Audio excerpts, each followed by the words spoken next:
So I come out of the blackout.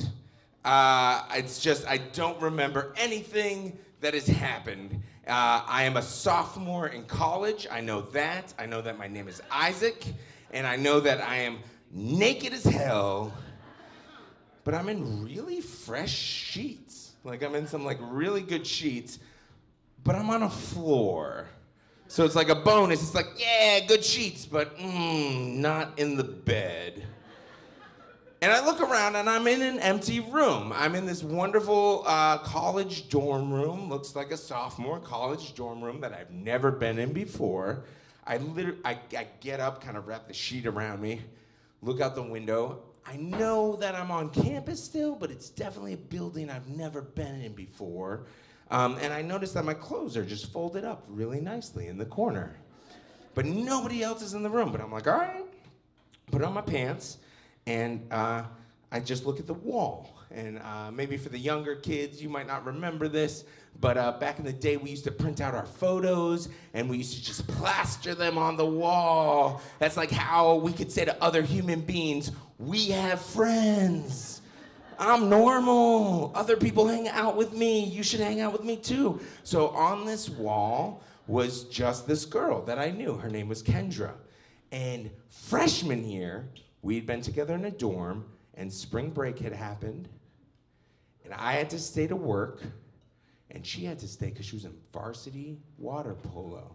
She liked water sports. And I was like, cool. Kendra and I didn't just like spend maybe a spring break together falling in love, and Kendra maybe didn't, when her boyfriend Greg come back, ditch me once everyone returned from spring break freshman year. I'm fine. No, man, I was like, oh, I'm in Kendra's, oh shit, maybe I fucked Kendra again. That was very exciting for me. But I didn't remember any of it. So there's this moment, do I stay or do I go? I got my clothes, I got everything I need. I'm like, you know what, I'm gonna stay. It's like 8:30 in the a.m. I wait, Kendra walks back in at around 9:15, and she's like, hey, Isaac, what's going on? I'm like, hey, Kendra, how are you? She's like, well, I would have thought you would have gone. And I'm like, tell me what happened. She's like, what don't you remember? I'm like, pretty much all of it. She's like, cool. This is what happened, Isaac. At around 8:30 last night, which makes me a little worried that's, you're blacked out at that point, but 8:30 p.m., you on AIM, shout out to AIM, you were like, hey, babe, like, what's going on? And I was like, I don't know, not much, why don't you come over? And you showed up, and you rang my buzzer, and I called you up, and we sat down, and Isaac, we had the nicest conversation we've ever had. I was like, oh my God, Isaac came over to talk to me sober. This is great. And I told you about how Greg was a dickhead, and I spent the summer in Southern California just being a lifeguard, and he told me about being a dishwasher in Greenfield, Massachusetts, and I was like, this is wonderful. And then Isaac, mid-sentence, you just stood up and took off your pants and underwear. And I was like, I get it. At that point, you put me in fresh sheets, put me to bed on the floor because I was a little drunk baby. I get it. I just had my dick out. No, that's weird. I'm sorry.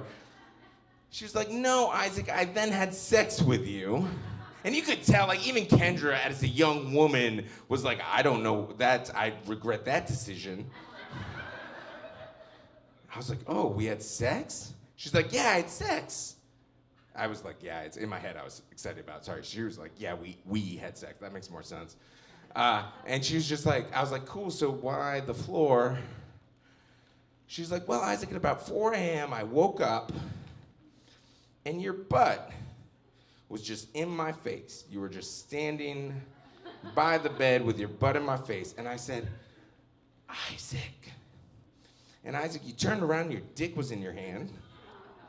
And you just proceed to pee all over me, my face, and my pillow. So I grabbed you, Isaac. I grabbed you, and I said, what the fuck are you doing, Isaac? And you pointed. You pointed at the bathroom that you had used 3 times that night. And you said, Kendra, I have to go to the bathroom. And I said, I know. And then he proceeded to walk into the other direction, go into my kitchen, where the dishes still were, and piss in my sink. I felt really bad. I felt really bad in that moment, in this room that I didn't really recognize, surrounded by the photos of like her and her friends having fun on trips. And I said, okay, Kendra, I get why you put me to sleep on the floor. I peed in your dishes, I peed on you, I peed on your, oh, the fresh sheets, I get it. You had to do laundry last night. She's like, yeah. It's like, I'm so sorry. I'm so sorry. And at that point, I should walk out and never see Kendra again. And that happened. But before, because we're sophomores in college and you're just young, we did have sex one last time. We just did it. And that's where the story, this is definitely where the story should end. But it doesn't. Because life is beautiful and love is magic. San Francisco, like 7 years later, I'm walking down the street and I see Kendra. And I'm telling you, we fucked that one last time and then we never talked. Like I'd see her on campus, but just nothing. Radio silence.